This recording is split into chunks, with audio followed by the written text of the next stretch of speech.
2017 के पहले उत्तर प्रदेश में कोई जाना नहीं चाहता था।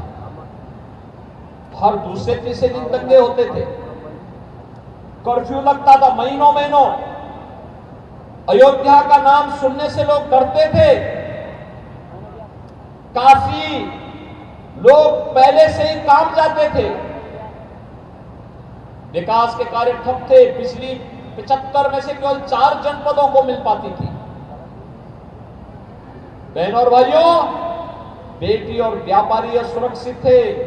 और आज भाजपा की केंद्र और राज्य सरकार होने का परिणाम क्या है? आज आप देख रहे होंगे पिछले 7 वर्ष में एक भी दंगा नहीं हुआ, कोई कर्फ्यू नहीं लगा। बेटी और व्यापारी पूरी तरह सुरक्षित है। काशी में काशी विश्वनाथ धाम का कॉरिडोर और विंध्याचल में विंध्यवासिनी धाम का कॉरिडोर बन गया। और अयोध्या में तो लगता है जैसे त्रेता युग का प्रभु राम का युग स्वयं साक्षात अयोध्या धाम में आ गया।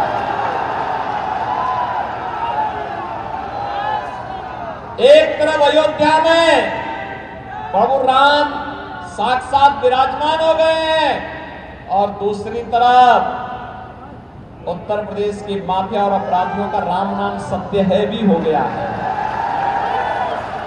है ना।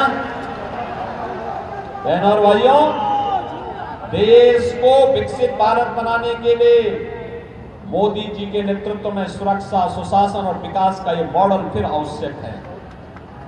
और सुरक्षा, सुशासन और विकास का इस मॉडल के लिए आज हम सब आपके पास आए हैं। कांग्रेस को कोई भी कार्य अच्छा नहीं लगता और जब भी कोई जिम्मेदारी दी जाती है, कांग्रेस उसको किस तरीके से अव्यवस्था और अराजकता का शिकार बना देता है। यह देश आजाद हुआ 1947 में, देश की सत्ता कांग्रेस के हाथों में आई। कांग्रेस ने देश को समृद्धि की ओर ले जाने की बजाय अव्यवस्था, अराजकता, जातिवाद, भाषावाद, क्षेत्रवाद, आतंकवाद, नक्सलवाद इधर धकेल दिया, भ्रष्टाचार की ओर ढकेल दिया, अराजकता पैदा कर दी। जानबूझ करके देश के संविधान में ऐसे ऐसे प्रावधान करने के प्रयास किए गए जो बाबा साहब भीमराव अंबेडकर को भी अपमानित कर रहे थे। और बहनों और भाइयों, जो देश के अंदर आतंकवाद और अलगाववाद को बढ़ावा दे रहे थे, उसी में एक प्रावधान उन्होंने जोड़ा था, धारा 370 का।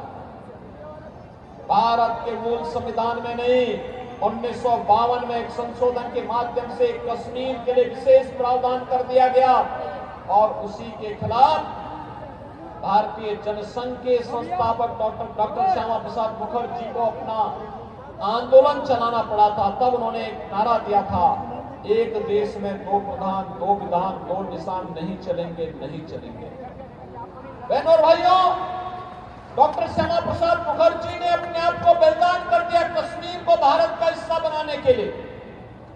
और इसीलिए भारतीय जनसंघ और भारतीय जनता पार्टी का एक एक कार्यकर्ता नारा लगाता था, जहां हुए बलिदान मुखर्जी, वह कश्मीर हमारा है।